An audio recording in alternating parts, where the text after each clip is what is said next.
이 시간은 저와 함께 러닝 퍼실리테이션 참여형 교수법에 대해서 같이 한번 알아보도록 하겠습니다. 학습 목표로는 학교협동조합 내용을 몰입도 있게 설명하실 수 있으시며 학교협동조합 학습자들의 참여와 몰입을 높일 수가 있습니다. 이를 위해 학습 내용으로는 러닝 퍼실리테이션을 알아보고 러닝 퍼실리테이션을 설계하는 방법에 대해서 같이 한번 알아보도록 하겠습니다.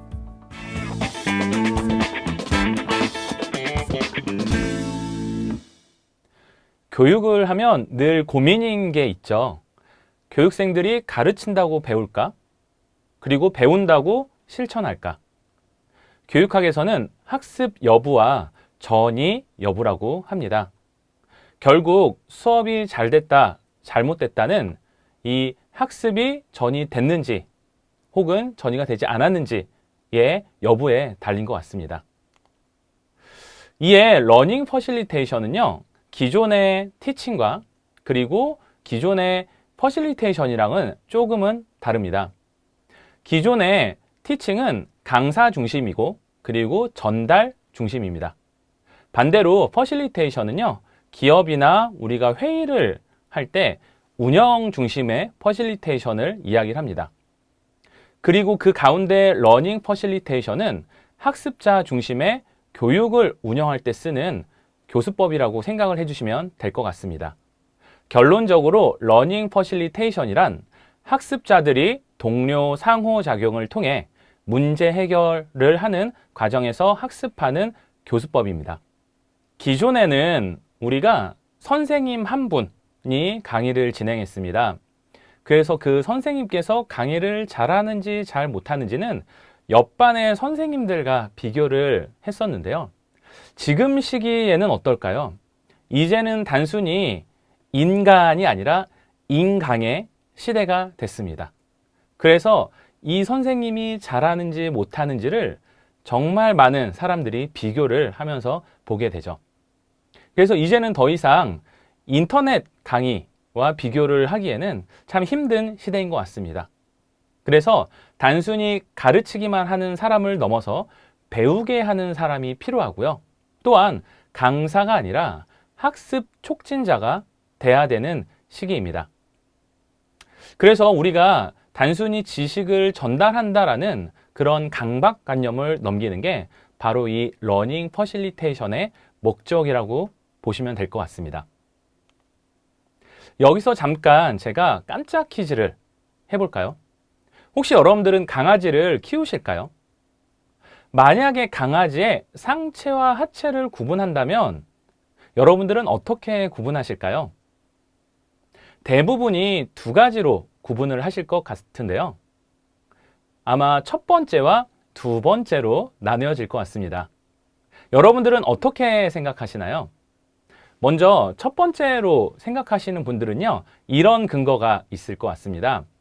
강아지의 다리가 다 땅에 붙어 있기 때문에 여기가 하체고 머리가 있는 쪽이 상체다. 또한 우리가 중력을 기준으로 한다고 하더라도 1번이 맞지 않냐라고 이야기를 하실 것 같은데요. 두 번째 분들은 이렇게 이야기를 하십니다.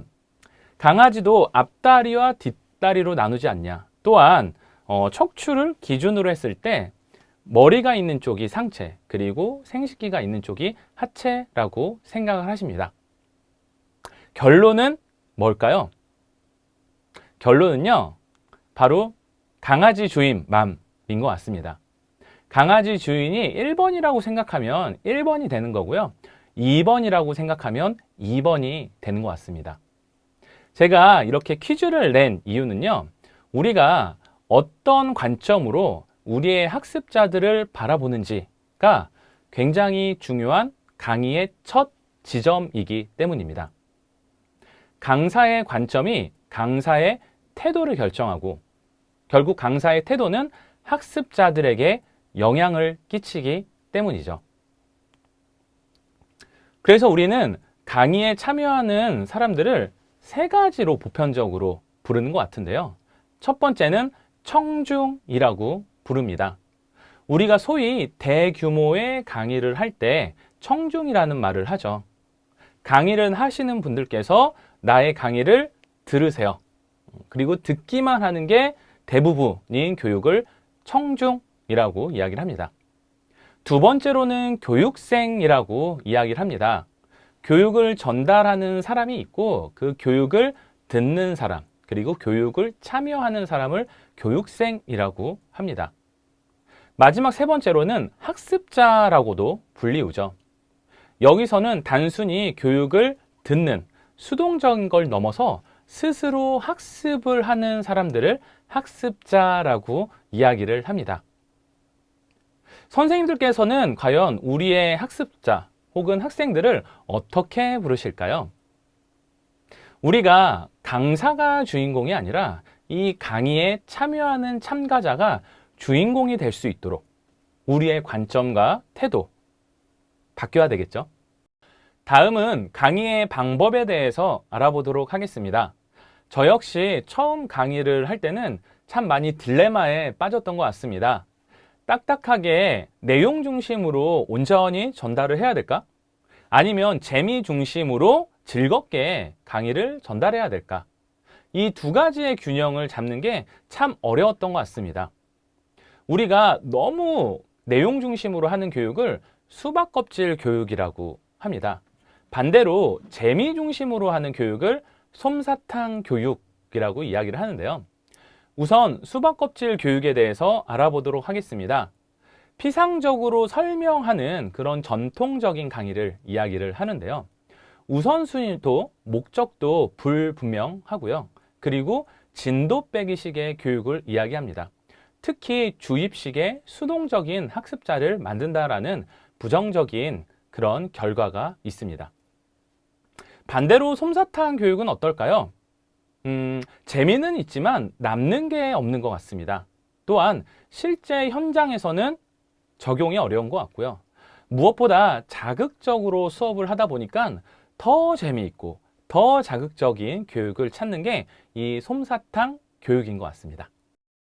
네, 다음으로는 강의의 목적에 대해서 한번 알아보도록 하겠습니다. 미국의 행동과학 연구기관 NTL에서는요, 학습 피라미드 모델이라는 것에 대해서 이야기를 합니다. 강의는 강사 설명 중심과 학습자 참여 중심으로 나눠질 수 있는데 각각 어떤 중심으로 하느냐에 따라서 교육생들의 어느 정도의 기억력이 남는지에 대해서 알아본 실험이었습니다.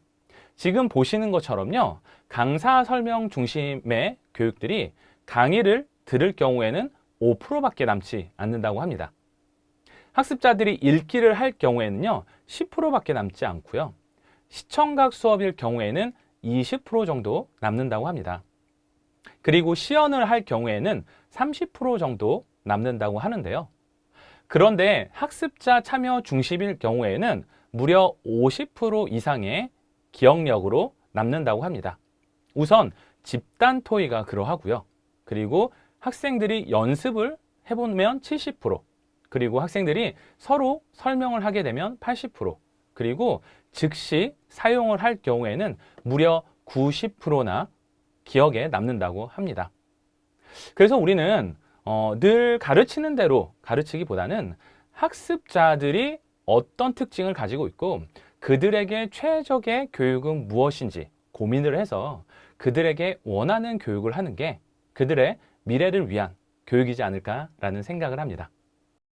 다음으로는 우리가 수업의 제1원리에 대해서 한번 알아보도록 할 텐데요. 제1원리에는 5가지의 원리가 있습니다. 첫 번째, 문제 중심의 원리. 두 번째, 활성화 원리. 세 번째, 시연의 원리. 네 번째, 적용의 원리.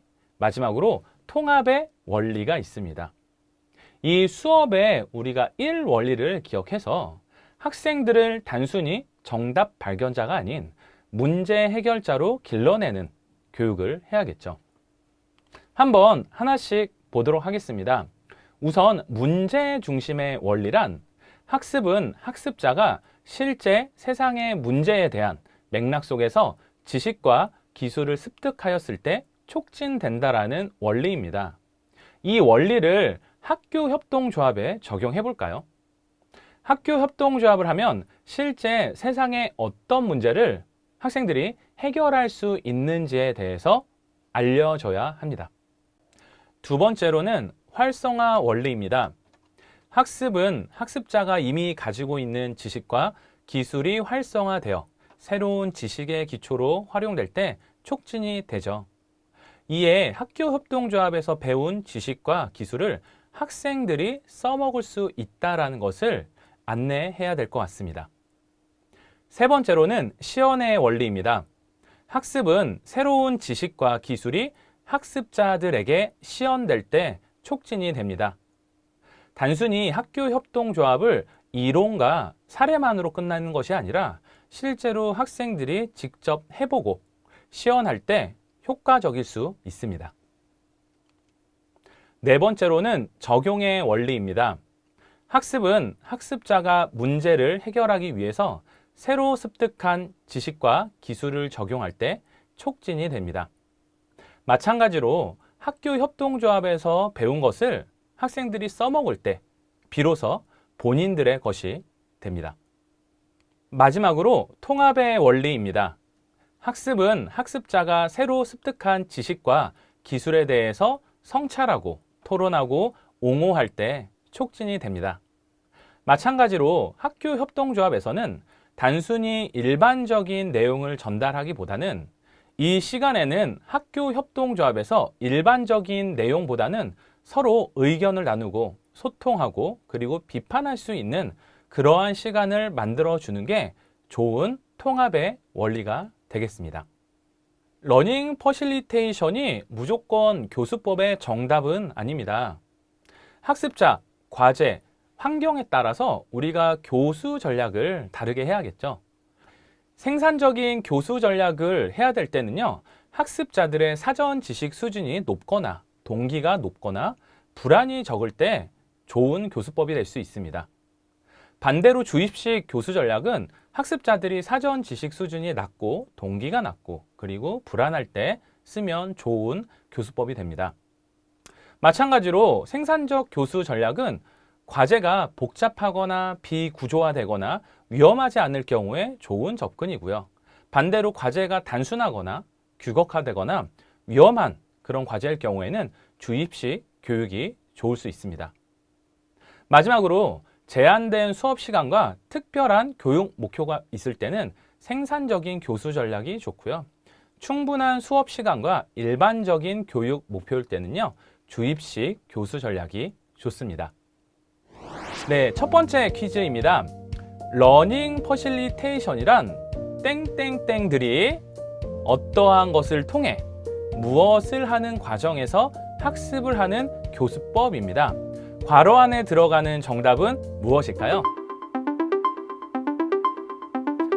네, 정답을 말씀드리겠습니다. 러닝 퍼실리테이션이란 학습자들이 동료 상호작용을 통해 문제 해결을 하는 과정에서 학습을 하는 교수법이죠.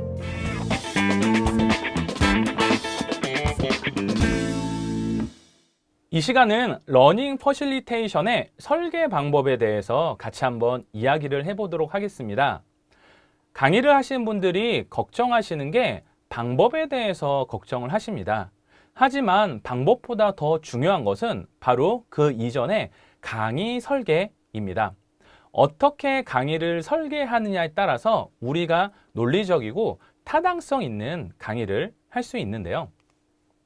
이에 러닝 퍼실리테이션은요, 경험 중심적 활동 설계 프로세스를 따릅니다. 여기에는 4가지의 프로세스를 활용을 하는데요. 먼저 첫 번째, 참여. 학생들을 어떻게 하면 활동으로 참여시켜서 흥미도를 높일 수 있을까? 그리고 두 번째는 성찰입니다. 학생들에게 특정 질문을 함으로써 그들의 내적 동기를 높일 수 있는 건 무엇일까? 세 번째는 설명입니다. 이론과 전문가의 이야기를 통해서 내 강의의 내용을 신뢰도를 증가를 하는 거고요. 마지막으로는 훈련을 통해서 학생들이 실습을 하고 자신의 것으로 만들어 현장에 적용하는 것입니다. 이 4가지의 프로세스는 꼭 순서에 따를 필요는 없고요. 강의 각각의 이 1, 2, 3, 4를 적재적소에 1, 3, 2, 4, 4, 3, 2, 1 이런 식으로 돌려가면서 최대한 참가자들을 참여하고 활동을 할 수 있도록 하는 게 러닝 퍼실리테이션의 핵심적인 설계 방법입니다. 강의를 설계할 때 소위 기승전결이라고 하죠. 혹은 도입, 내용, 결말이라고 이야기를 합니다. 각각의 내용에서 우리가 어떻게 하면 학습자들을 참여시킬 수 있을까요? 먼저 오프닝입니다. 저는 오프닝으로 3가지를 많이 하는 편인데요. 첫 번째, 학습자들과 소소한 이야기로 강의를 시작을 합니다. 오늘 무엇을 먹었는지, 혹은 취미가 무엇인지, 어떤 웹툰을 좋아하는지, 그렇게 자연스럽게 강의를 시작하거나, 혹은 하이파이브를 한다거나, 악수를 한다거나, 가벼운 스킨십으로 라포를 형성합니다. 그리고 3번째로는요, 각각의 역할들을 정함으로써 이 수업 시간에 각자 무엇을 해야 될지를 정하고 각자 어색하지 않게 역할을 진행할 수 있도록 오프닝에는 설계를 해주면 좋습니다. 다음으로는 학습의 의미를 부여해 주는 방법인데요. 3가지의 방법들이 있습니다. 첫 번째, 학습 목표를 학생들이 결정하게 한다거나, 두 번째, 이 수업 중에 무엇을 해야 되고 무엇을 하지 말아야 되는지에 대한 학습 규칙을 정하게 할 수 있습니다. 3번째로, 스스로가 어떤 게 부족하고 앞으로 어떤 걸 개선해야 될지에 대한 현재 상태를 진단하면서 수업의 의미를 부여할 수가 있습니다. 가르치면서 배우게 하는 방법도 있는데요. 우리가 강의를 많이 하기보다는 학생들이 스스로 참여를 해서 배우게 하는 방법들입니다. 대표적으로 문제 풀기 활동, 그리고 문제 내기 활동, 그리고 키워드 연구 활동들이 있을 것 같은데요. 예를 들어서 문제 풀기 활동 같은 경우는 초성만 보여주고 학생들이 무엇인지 맞추게 할 수도 있습니다. 혹은 가로, 세로, 대각 이런 단어 퀴즈로 맞출 수도 있고요. 반면에 문제를 학생들이 내서 그걸로 맞춰보는 도전 골든벨, 혹은 이미지의 일부분만 보여주면서 문제를 맞추게 하는 것도 좋은 활동이 될 수 있습니다. 마지막으로 학생들이 키워드로 조사를 해서 스스로 발표를 함으로 정보를 공유하는 활동도 배우게 하는 방법이 됩니다. 마지막으로 학생들이 클로징을 할 때의 내용인데요. 우선 배운 것을 학생들이 써보게 하면 학습을 전이하기 위해 다시 하겠습니다. 네. 마지막으로 학생들의 클로징에 대한 활동들입니다. 배운 것들을 써보고, 그리고 써본 것들을 같이 나눠보고, 그리고 서로 격려하는 이런 3가지의 활동들은 학습을 전이하는데 좋은 활동이 됩니다. 경험 중심적 이론에 따른 4가지 활동 설계 프로세스, 어떤 게 있었을까요? 네, 정답은요, 참여, 성찰, 설명, 훈련, 이 4가지의 활동들을 적재적소에 하게 되면 좋은 경험 중심적 프로세스가 될 수 있습니다.